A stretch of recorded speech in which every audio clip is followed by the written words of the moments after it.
پڑتی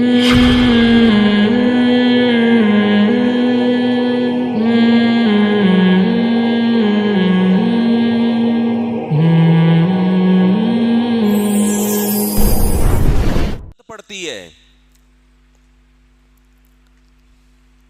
شریعت کا اصول ہے, بلکہ پوری دنیا کا اصول ہے کہ ایسے آدمی کی گواہی قبول نہیں ہے کہ جس کے مفاد ہوں اس شخص کے حق میں گواہی دینے سے. زید اور بکر کا مکمکا ہوا ہے آپس میں.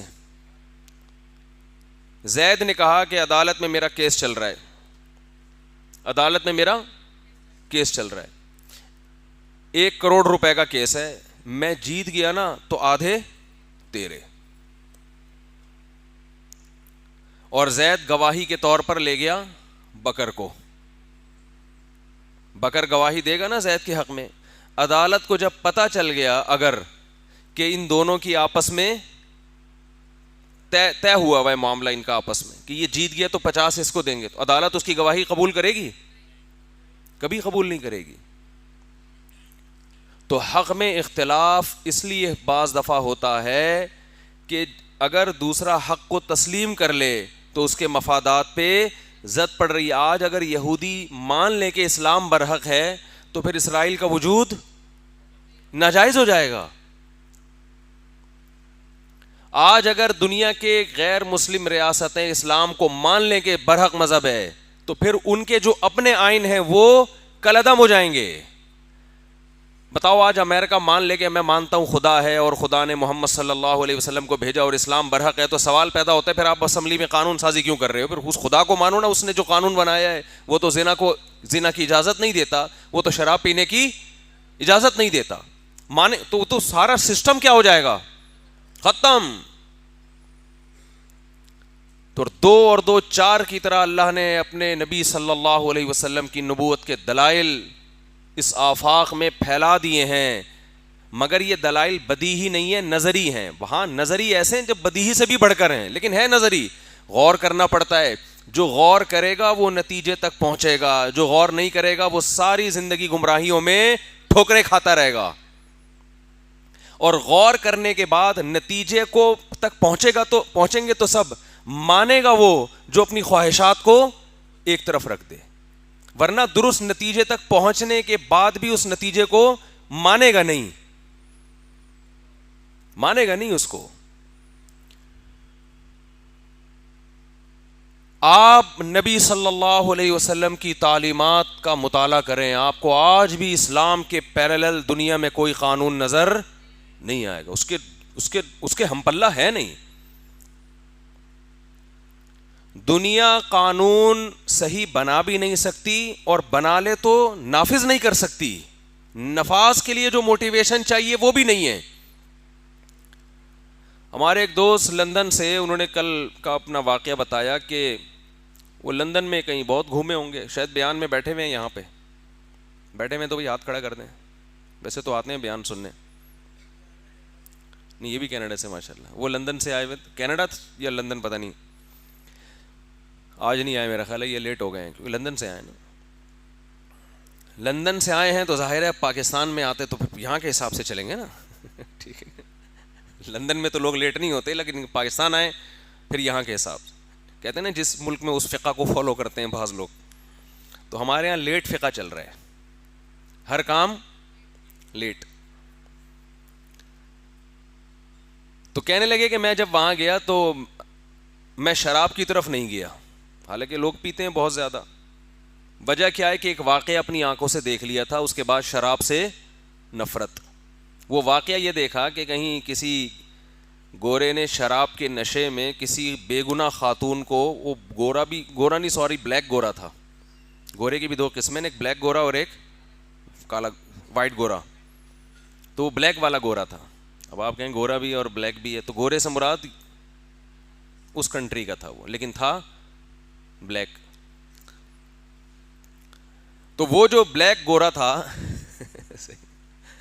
اس نے نشہ پیا ہوا تھا, تو ایک خام ایک لڑکی کے پنچ مارا اس بیچاری کے سامنے کے دانت, وہ زندگی بھر ہنسنے مسکرانے کے قابل نہیں رہی. اب جب بھی وہ مسکرائے گی کسی سے دانت ادھار لے گی, مسکرا کے واپس رکھ دے گی. اب آپ آج کے بعد اس کے اپنے دانت نہیں ہیں.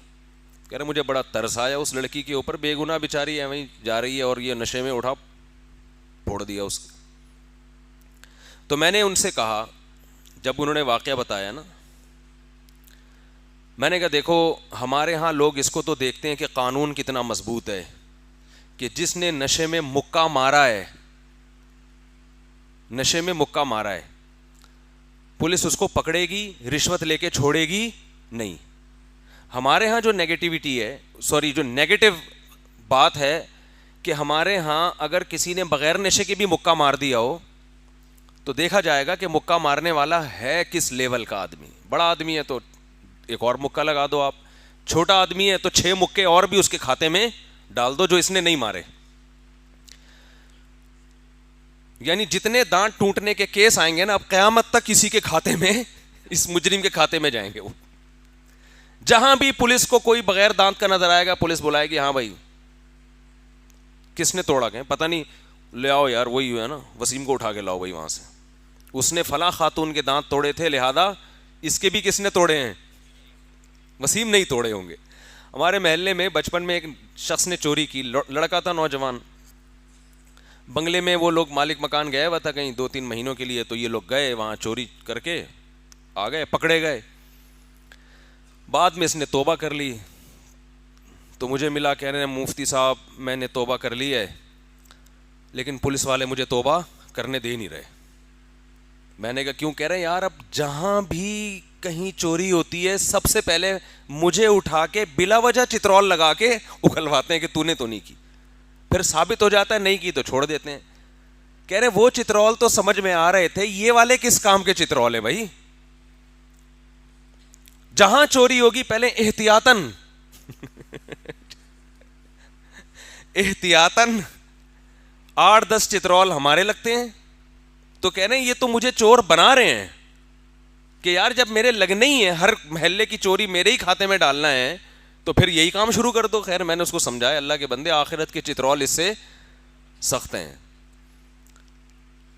تو یہ نیگیٹو چیز ہے ہمارے معاشرے میں کہ مجرم کو سزا نہیں ملتی, بعض دفعہ وہ چھوٹ جاتا ہے وغیرہ وغیرہ. ان کے ہاں مجرم نہیں چھوٹتا, پکڑا جائے گا. لیکن یہ کتنی پازیٹیو چیز ہے کہ جس معاشرے میں قانون کی گرفت اتنی ڈھیلی ہو اس کے باوجود بھی ایسے واقعات نہیں ہوتے, اور جس معاشرے میں قانون اتنا مضبوط ہے اس کے باوجود بھی وہ شراب پہ کنٹرول نہیں کر پا رہے. نہ اس بلیک گورے کی اس سے کوئی دشمنی, اس وائٹ گوری سے نہ اس کا ارادہ, نہ کوئی جھگڑا, صرف کھوپڑی صحیح کام نہیں کر رہی اور ایک بے گناہ عورت کی آپ نے بتی سی نکال دی. تو یہ فالٹ کہاں سے آیا ہے؟ مذہب نہ ہونے سے آیا ہے کہ اتنے دنیا کے بڑے بڑے ذہین لوگ اور اتنے پڑھے لکھے اور ایجوکیٹڈ لوگ جنہوں نے پولیس کو بھی کنٹرول کیا ہوا ہے, مگر وہ جرائم کو کنٹرول کرنے سے عاجز ہیں, شراب پہ پابندی نہیں لگا سکتے. دیکھ رہے ہیں کہ یار اتنا بڑا فالٹ ہے, اتنا بڑا انسانیت کے نام پہ بدنما داغ ہے یہ شراب, کہ ایک آدمی پینے کے بعد ایسا بہکتا ہے کہ اسے پتہ نہیں چل رہا ہوتا کہ میں سامنے والے کے ساتھ کیا کر رہا ہوں. وہ تو شکر ہے مکہ تھا, ہاتھ میں کوئی پسٹل نہیں تھی, کوئی چاقو نہیں تھا, ورنہ گلا کاٹ دیتا اس کا.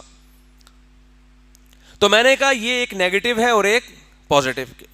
پازیٹو یہ کہ قانون مضبوط ہے, نیگیٹو یہ کہ اتنا مضبوط ہو کے بھی ایک آدمی نے اگلے کا جبڑا پھاڑ دیا. تو انہوں نے فرمایا آگے سنیں ہوا کیا.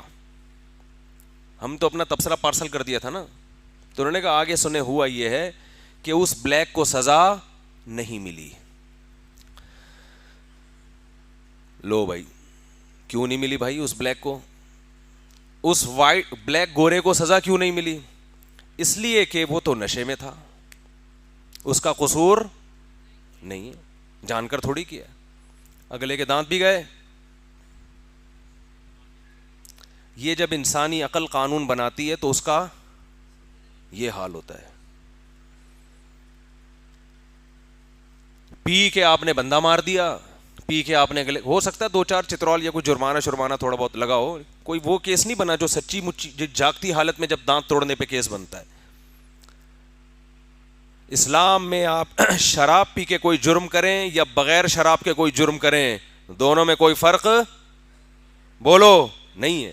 آپ نے نشے میں بندہ مار دیا تو شریعت کہتی ہے کہ جس بندے کو قتل کیا ہے اس کے وارثین آپ سے قصاص لیں گے، بالکل اسی طرح جیسے شراب کے نشے کے بغیر کسی نے بندہ مارا ہو.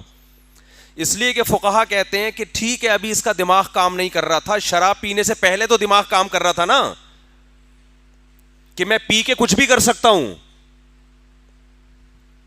بات آ رہی ہے سمجھ میں؟ ابھی دماغ کام نہیں کر رہا ہے کہ بندہ مار دیا اس نے، پینے سے پہلے تو پتا تھا کہ کتنے لوگ شراب پی کے بندے مار چکے ہیں، کتنے لوگ شراب پی کے ایکسیڈنٹ کر چکے ہیں، کتنے لوگ شراب پی کے دانت توڑ چکے ہیں. تو پینے سے پہلے کیا اس کو یہ ہوش نہیں تھا کہ میں پیوں گا تو کچھ بھی ہو سکتا ہے؟ لہذا اسلام میں شراب پی کے جرم کرنا اور شراب پیے بغیر جرم کرنا، ان دونوں کی نوعیت میں کوئی فرق نہیں ہے. لیکن انہوں نے اس قانون، اب میں آپ کو بتا رہا ہوں کہ ایسا قانون کیوں نہیں بنایا کہ پی کے دانت توڑنے والے کا حکم کچھ اور، بغیر پی کے دانت توڑنے والے کا حکم کچھ اور. کیونکہ خود بھی پیتے ہیں، انہیں پتا ہے کہ آج اس نے پی کے کچھ بندے کو مار دیا تو کل یہ اسمبلی میں بیٹھے ہوئے لوگوں کے ساتھ بھی ہو سکتا ہے. اس کا اصل حل یہ تھا کہ شراب پہ پابندی لگائی جائے، مگر کسی کا باپ بھی شراب پہ پابندی نہیں لگا سکتا، کیونکہ پابندی لگانے کے لیے جو موٹیویشن چاہیے وہ مذہب کے علاوہ کوئی نہیں دیتا ہے. نہیں آ رہی میرا خیال ہے بات سمجھ میں؟ محمد صلی اللہ علیہ وسلم نے ایک دفعہ اعلان کیا تھا مدینہ کی گلیوں میں کہ شراب پر پابندی ہے. عرب صدیوں سے شراب پیتے آ رہے تھے اور ان کی شرابیں بھی ایسی نہیں ہوتی تھی جیسی آج. انگور اور کھجور کی پکی شرابیں جو بہت زیادہ نشہ آور ہوتی ہیں.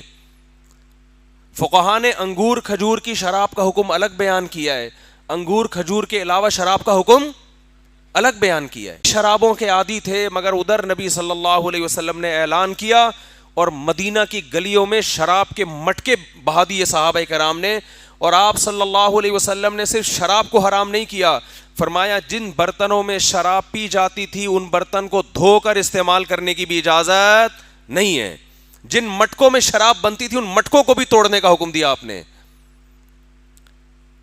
وہ دن جو آیت قرآن کی نازل ہوئی ہے انما الخمر والمیسر والانصاب والازلام رجس من عمل الشیطان، اے ایمان والو شراب اور جوا یہ ناپاک ہے، شیطان کا عمل ہے، فاجتنبوہ اس سے بچو. جس دن یہ آیت نازل ہوئی ہے اس دن سے لے کے 1400 سال تک یہ آیت مسلمانوں کو موٹیویٹ کر رہی ہے، اور آج بھی مسلمانوں میں اکثریت شراب سے دور ہے. جو پیتے ہیں وہ وہی زیادہ تر پیتے ہیں جو غیر مسلموں میں رہتے ہیں،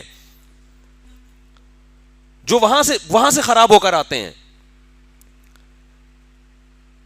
تو قانون بنانے کی بھی طاقت نہیں ہے مذہب کے بغیر آپ کے پاس، اور اگر آپ کے ماہرین بیٹھ کر بنائیں تو اس کو نافذ کرنے کی بھی پاور نہیں ہے، مانے گا نہیں کوئی اس کو.